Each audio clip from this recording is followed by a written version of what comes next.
अपने किले पे खड़ी रानी अबक्का दूर समुद्र की गहराई में डूबते हुए सूरज को देख रही हैं।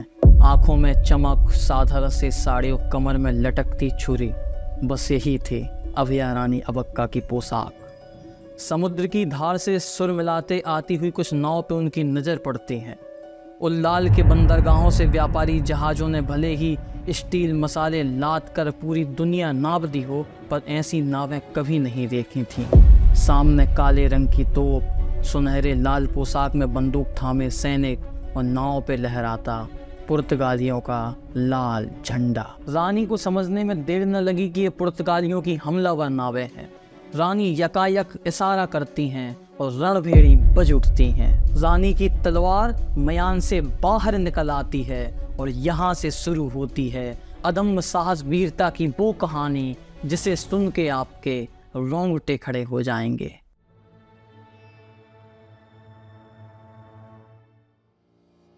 सोलहवीं शताब्दी में जहां एक और उत्तर भारत में दिल्ली सल्तनत के साथ तमाम भारत राज्य थे, तो वहीं दक्षिण भारत में विजयनगर साम्राज्य का शासन था।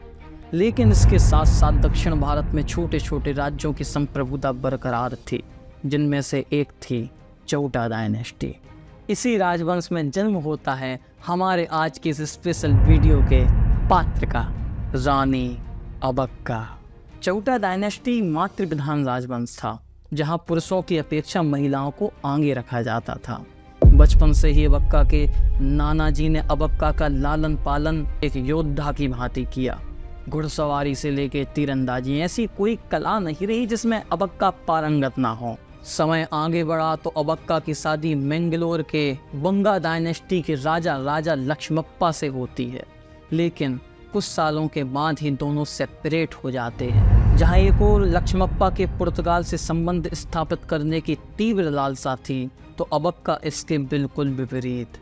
तीक्ष्ण बुद्धि की अबक्का समझ गई थी कि ये पुर्तगाली कौन सा खेल खेल रहे हैं। दरअसल 14वीं शताब्दी में पहला विदेशी जहाज़ों का बेड़ा वास्को डी गामा के नेतृत्व में हिंदुस्तान के बंदरगाहों से टकराया।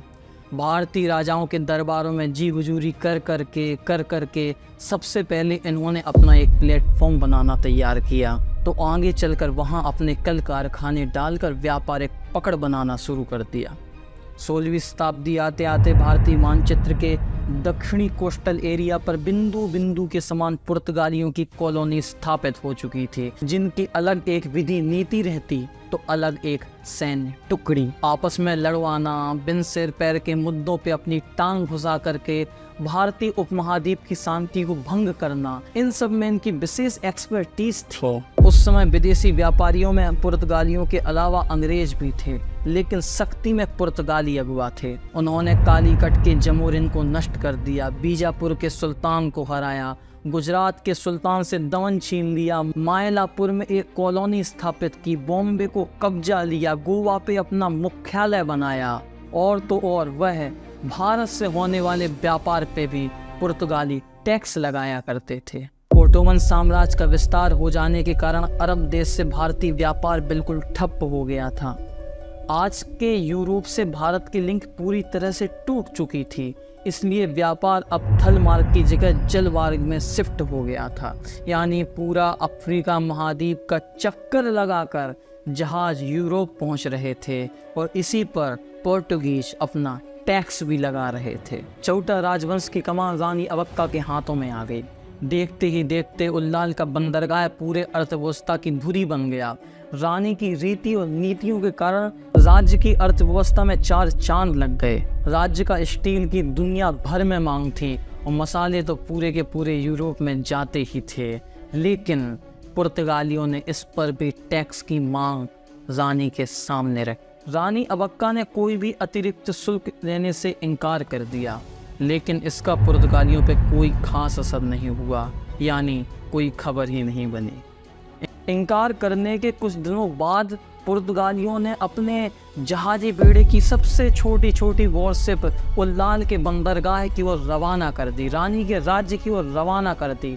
उनका ऐसा मानना था कि रानी इन जहाज़ों को देख करके डर जाएगी और हमारी शर्तों को मंजूर कर लेंगे। लेकिन हुआ इससे उल्टा। पुर्तगालियों को भनक तक नहीं थी कि वह किस बारूद से अपनी चिंगारी को लड़ा रहे थे। इन समुद्र से आ रही नावों को तो रानी अबक्का के मछुआरों ने ही उल्लाल की भूमि पर कदम रखने दिया और 1955 में आई एडमिरल डोम एल्वारो दा सिल्वेरा के नेतृत्व में यह पुर्तगालियों की फौज तहस नहस कर दी गई। गोवा तक कोई वापस नहीं जा सका। गोवा के पुर्तगाली कार्यालय में चिंता की लहर दौड़ गई कि ऐसा कैसे हो सकता है। 2 साल बाद पुर्तगालियों ने फिर अपनी नज़रें गड़ाईं और मैंगलोर को लूट लिया।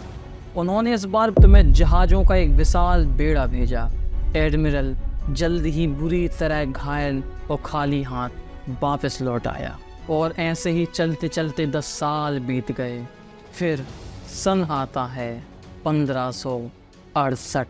ये वही साल था जिसमें कुछ ऐसा होता है कि एक छोटे से राज्य की रानी अबक्का चौटा साहस शौर्य का प्रतीक बन करके उभरती हैं और उनकी गाथाएं आज तक गाई जा रही हैं। पिछले 10 सालों में पुर्तगाली इतना तो जान गए थे कि जिस रानी को वह मामूली समझ रहे थे वह उनकी सबसे बड़ी भूल थी। रानी अबक्का का जुझारू व्यक्तित्व पुर्तगालियों के सामने नाच रहा था।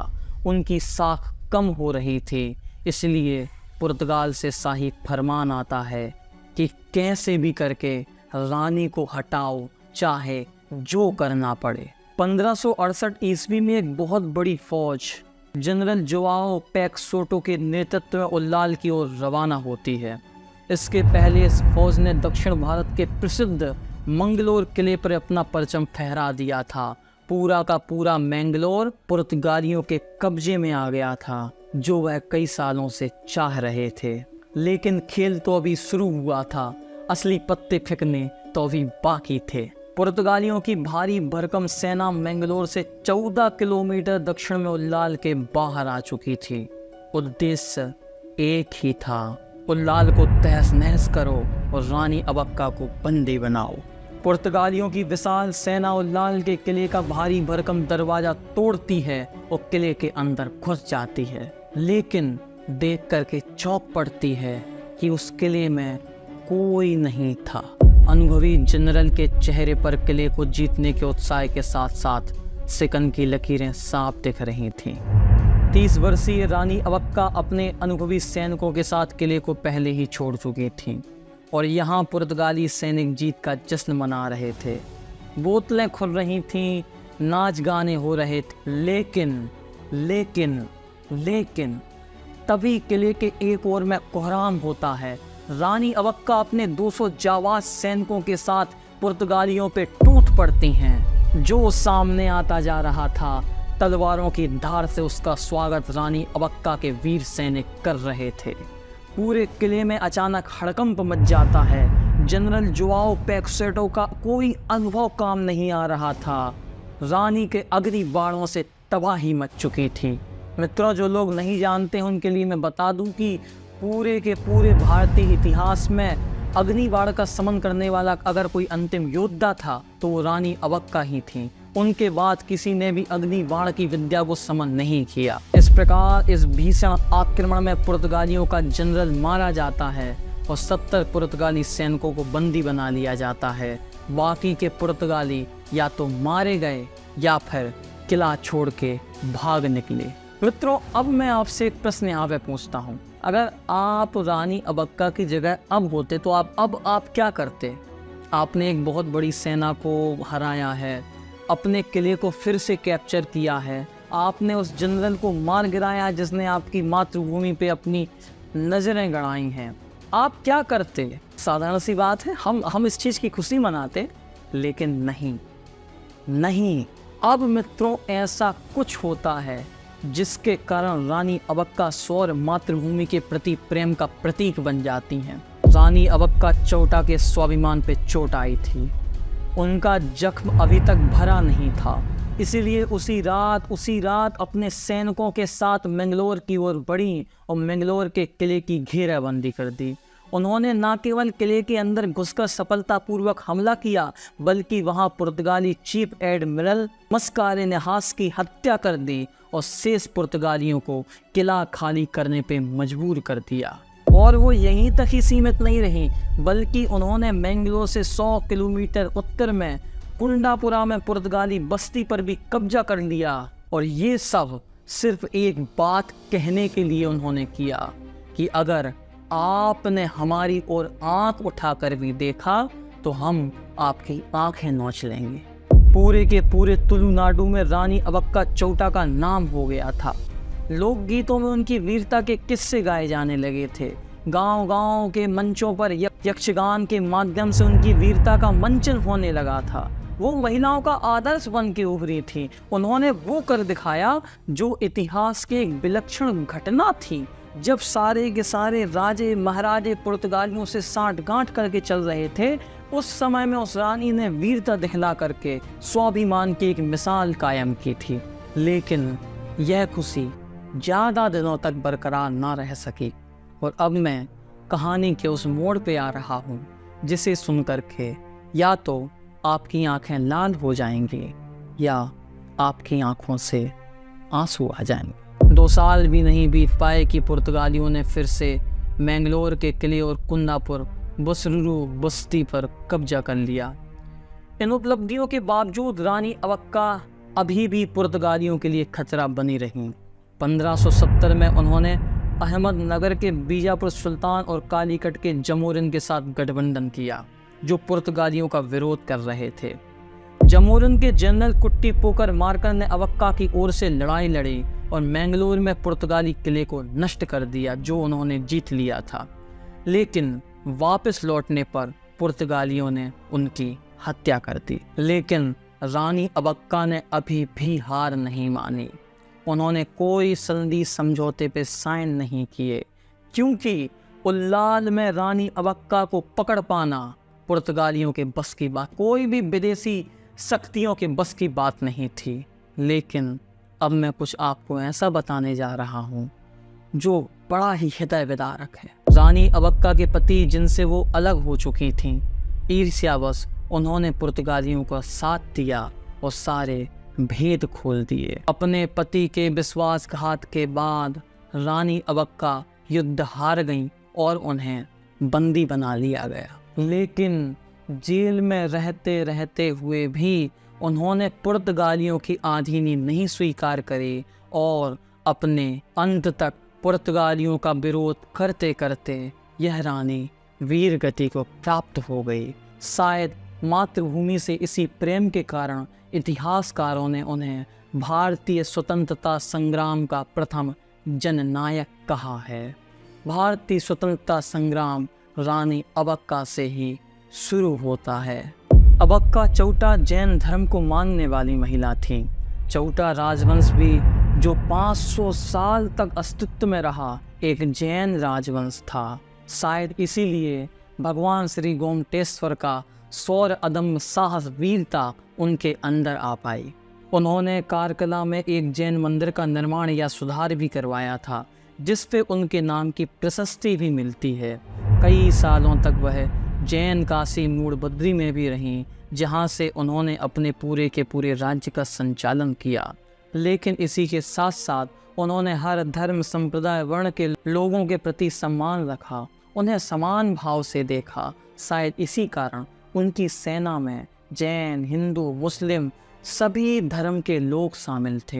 पुर्तगाली आक्रमण के दौरान तो उन्होंने एक मस्जिद में भी शरण ली थी जो सहिष्णुता का बहुत बड़ा प्रतीक है। 20 जनवरी 2012 में भारतीय तटरक्षक बल को मिलने वाली एक गश्ती जहाज का नाम उनके नाम पे रखा गया। लेकिन थोड़ा ध्यान से सोचिएगा, हम भारतीयों ने उनके प्रति कृतज्ञता, उनके प्रति सम्मान में क्या किया? हम उन्हें भूल गए। हमने अपने बच्चों को उनकी कहानियाँ नहीं सुनाई। हमने अपनी लड़कियों का नाम उनके नाम पे नहीं रखा।